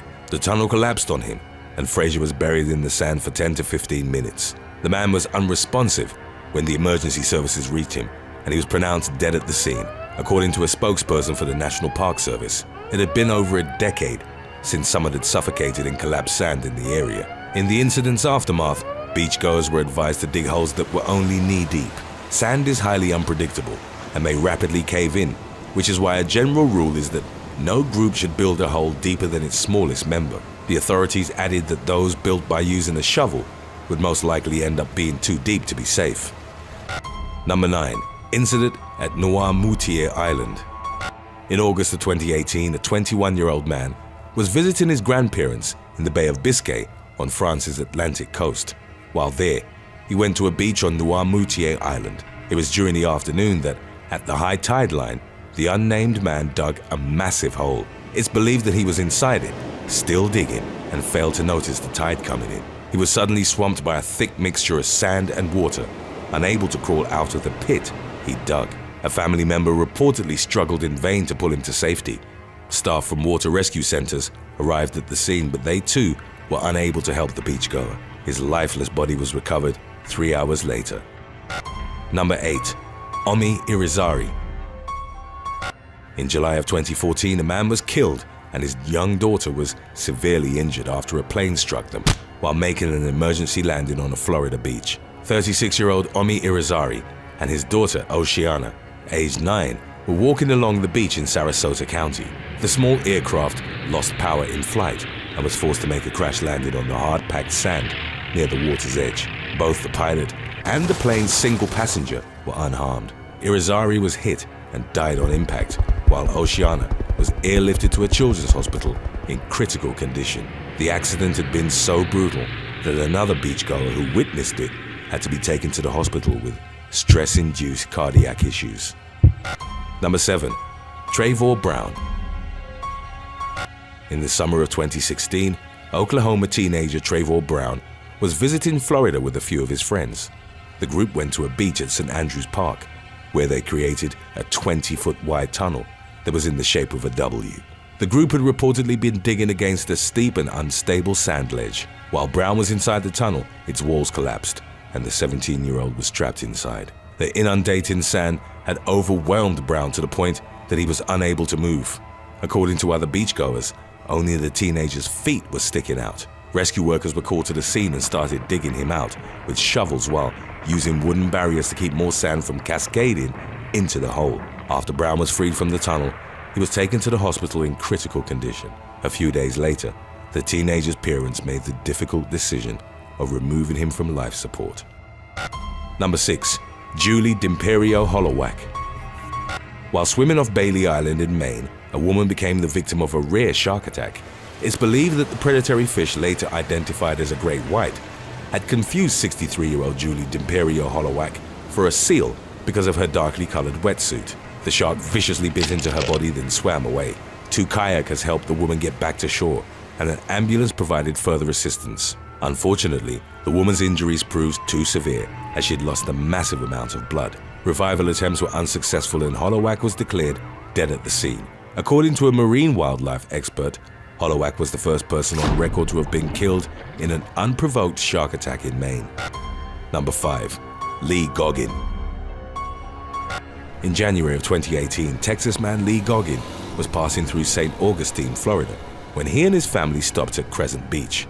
The father of 3 and his wife had decided to make the stop in order to allow their children to burn off some energy. While there, Goggin built a tunnel that collapsed and buried him alive. While trapped under the massive sand, the 35-year-old suffered a heart attack.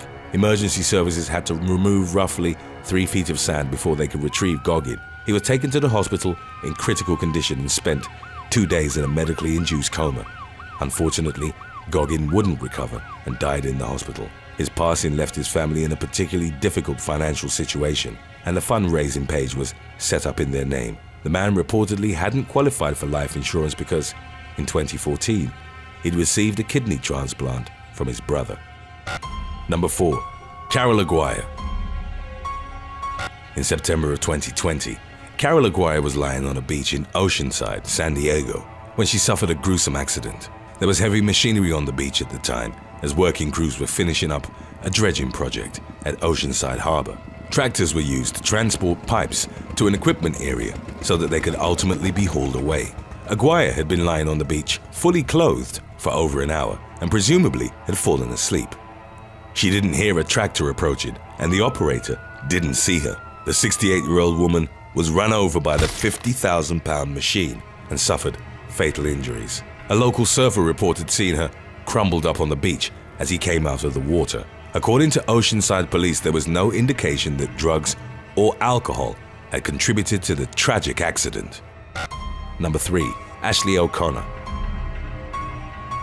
On July the 31st of 2017, Ashley O'Connor was visiting a beach in Ocean City, Maryland, when she suffered a fatal accident. The 30-year-old Texas woman was vacationing with her parents, but they become separated at around 2 a.m. A few hours later, O'Connor's lifeless body was found buried in a hole on the beach, with only a portion of her arm showing. It was determined that she'd been asphyxiated after the sand had rapidly caved in. The authorities started an investigation to determine why a hole of that size had been present on the beach, as well as if O'Connor had fallen inside or climbed in of her own accord. In the incident's aftermath, O'Connor's family sued the town of Ocean City, alleging that its negligence had led to the woman's death.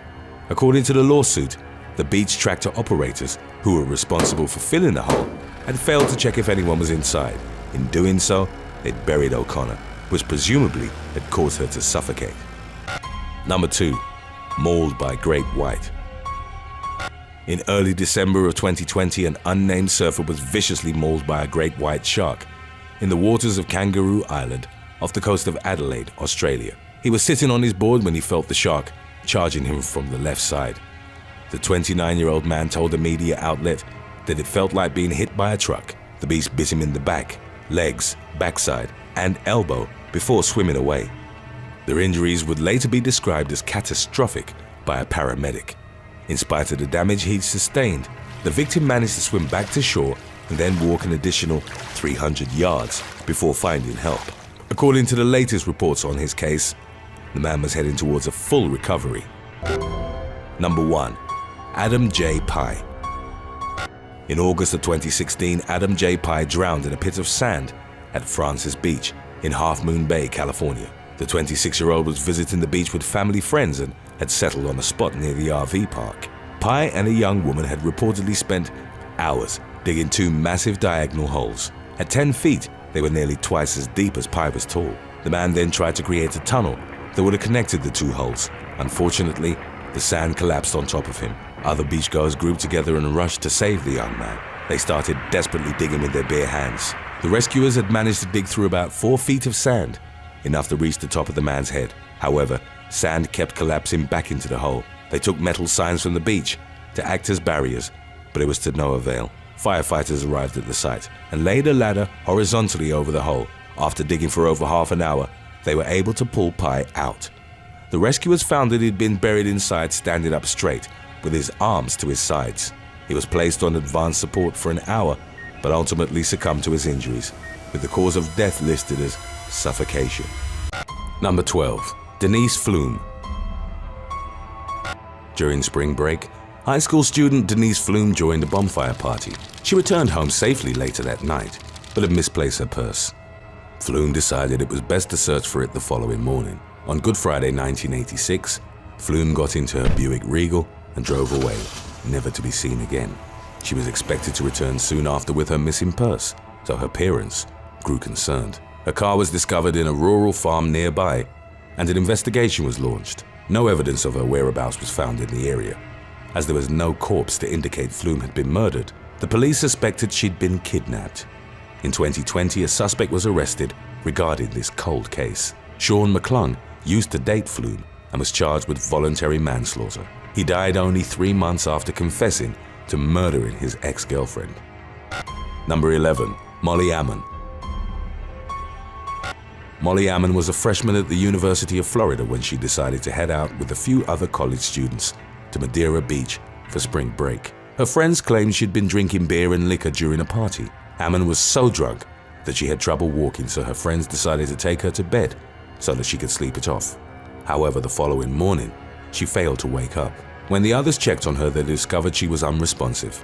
Ammon's autopsy showed a blood alcohol concentration of over 0.40, which is 5 times the legal limit for impairment in the state. She was just 19 when she passed away due to alcohol poisoning. After her death, several public information campaigns were broadcast. It was meant to reassure spring breakers that they could call 911 without fear of disciplinary actions if they had a friend in need of help. Number 10. Yuz Wang. 24-year-old Michigan State University student Yuz Wang took a trip to Puerto Rico during spring break. He went hiking with a woman at a popular tourist attraction. When they stumbled upon a waterfall, Wang jumped into the water alone. He failed to resurface and witnesses called for help. Though first responders arrived soon after, there was nothing they could do to rescue Wang. His body was recovered and an investigation began to shed some light on the factors behind his death. The autopsy determined the student had drowned. He never attempted to swim back to shore, and it's been speculated that alcohol might have played a role in the incident. Number 9. Brittany Drexel. Brittany Drexel sneaked out of her house in 2009 when she was only 17 years old. She traveled for spring break to Myrtle Beach in South Carolina without telling her mother about it. While staying there, she decided to take a walk on her own and go visit a friend at another hotel. Drexel had texted her boyfriend to let him know where she was going. That was the last time anyone heard from her. The teenager's boyfriend called the friend she traveled with. No one knew where she was, and they grew increasingly concerned as time went on and she didn't contact anyone. In the end, they reported her missing. Though the police investigated her disappearance, no breakthrough was made until 2016. An inmate accused another man of abducting and murdering Drexel. In the aftermath of this occurrence, the authorities considered the cold case a homicide, though no arrests have been made up to 2020. Number 8. Mark Fike. A strange murder took place during spring break 1996 at Daytona Beach. At the time, Mark Fike was just 18 years old. He'd called his mother from a local payphone to let her know how things were going. That was when 17-year-old John Rainey approached him from behind. The teenager pulled out a gun and threatened his victim. Rainey had just escaped from juvenile detention and demanded Fike give him his wallet. His mother heard a commotion in the background, and Fike hung up after telling her he had to go. He refused to hand over his money, which caused an enraged Rainey to shoot him in the head. Fike's best friend rushed to his side and tried to stop the bleeding, but there was nothing that could be done. By the time the police arrived, Fike was already dead. John Rainey was apprehended soon after, along with 2 accomplices. As of 2020, he's still serving a life sentence in prison. Number 7. Jordan Britton. While on a spring break trip to South Padre Island in Texas, Jordan Britton suffered a fatal accident. He had separated from the friends he was vacationing with, and witnesses reported seeing him wandering around looking disoriented. His corpse was discovered partially submerged in the wetlands close to the resort he'd been staying at. The autopsy revealed he had died from a combination of immersion hypothermia and drowning. The doctors also mentioned Britton suffered from acute drug intoxication at the time of his death. Investigators searched the victim's car for further clues that might have explained the incident, and they found designer ecstasy pills. Number 6. Ahmed Altai. Ahmed Altai went on a spring break trip to Cancun as a way of taking some time off from his studying. According to witnesses, after a night of drinking and doing drugs, he got into a heated argument with his girlfriend. Guests at the hotel told the police they saw him pacing down the hallway while his girlfriend tried to get him to sit down and rest. Later that night, he suffered an accident when he fell down one of the hotel's balconies. He didn't survive the fall. Though the exact reason he plummeted to his death remains under investigation, his intoxication might have influenced the night's terrible outcome. Number 5. Meg Mora. 21-year-old Meg Mora was traveling down a Mississippi highway when she parked at a rest stop. The New Orleans student was on spring break, and she was meant to be graduating less than 3 months later. Accompanied by her friends, Mora walked down the parking lot when a tractor-trailer drove by. In a freak occurrence, the vehicle lost a set of dual tires, weighing up to 500 pounds. They struck Mora straight on, killing her instantly. The police investigated the accident, but it was determined the tractor-trailer's driver wasn't suspected of any wrongdoing. He stopped immediately after the tires rolled off. Mora's mother told the media she wanted to have someone to blame, but she understood it had been an unusual accident and no one had acted recklessly. Number 4. Tyler Douglas Gilmore. Tyler Douglas Gilmore was partying with a group of friends at Panama City Beach during spring break. He'd been drinking heavily and was intoxicated when he was last seen. Late that night, he wandered off, but his friends were too distracted to notice him missing. The 20-year-old ended up in a parking garage, though what had led him there remained a mystery. He suffered a fall and died as a result of his injuries. It would take several hours before a passerby noticed him lying on the ground. When the police arrived, Gilmore had been dead for at least 120 minutes. Authorities didn't report what height the student had fallen from. His death was considered an accident and no foul play was suspected. Number 3. Andrew Dorogi. College football player Andrew Dorogi traveled to Mexico City with his Amherst College friends during spring break in 2018. On March the 15th, his body was discovered at a train station. A police officer was called to the scene to investigate the report of a person wandering into an unauthorized area. Once there, he noticed the body spread on the tracks. He contacted workers in order to have the power cut off and called an ambulance that arrived soon after. Dorogi was already dead and it was determined he'd been electrocuted. Suicide was ruled out and the possibility of foul play was investigated. No further information has been released about the case up to the recording of this video. Number 2. Braden Coverdale. 21-year-old Texas student Braden Coverdale was spending spring break in Orange Beach, Alabama, along with his college friends. Though little has been disclosed about the incident, Coverdale was drinking heavily during a party when he collapsed at the beach. First responders arrived at the scene and discovered the young man was unresponsive. He was rushed to the ER. Unfortunately, there was nothing doctors could do to save Coverdale's life. He was declared dead upon arriving at the hospital. It was speculated he'd passed away due to alcohol poisoning. Coverdale's family has since started a scholarship in his name. Number 1. Mark Kilroy. Mark Kilroy became a victim of the infamous Palo Mayombe cult, led by serial killer Adolfo Constanzo, while on spring break in Matamoros, Mexico. While out partying, he got separated from his friends. They looked for him for hours and ended up assuming he'd hooked up with someone and would return in the morning. When they woke up, though, there was still no sign of Kilroy. The young American student had been kidnapped by 2 men posing as policemen, Serafin Hernandez and Malio Ponce Torres. Both were members of Constanzo's narco cult and were searching for a victim to sacrifice. All through that night, Kilroy was tortured until the cult leader decided to kill him by cutting off Kilroy's head. Part of his body, including his brain and spine, were added to a cauldron known as Nganga. This ritual was supposed to grant magical powers, such as protection from police interference, to the participants of the human sacrifice. Eventually, cult members were apprehended due to an unrelated case. Believing themselves to be protected by the Nganga's dark powers, they confessed to the murder of Kilroy. They reportedly thought that they'd miraculously suffer no repercussions. Alongside his corpse, 15 other mutilated bodies were exhumed. 14 members of the cult were charged with a myriad of crimes, including murder and drug trafficking. Constanzo fled to Mexico City with a handful of his followers. Following a standoff with the police, Constanzo commanded one of his followers to shoot him and his male lover. They both died, and thus the cult leader never answered for his horrendous crimes. Thanks for watching. Be sure to click on one of the links on your screen for more videos.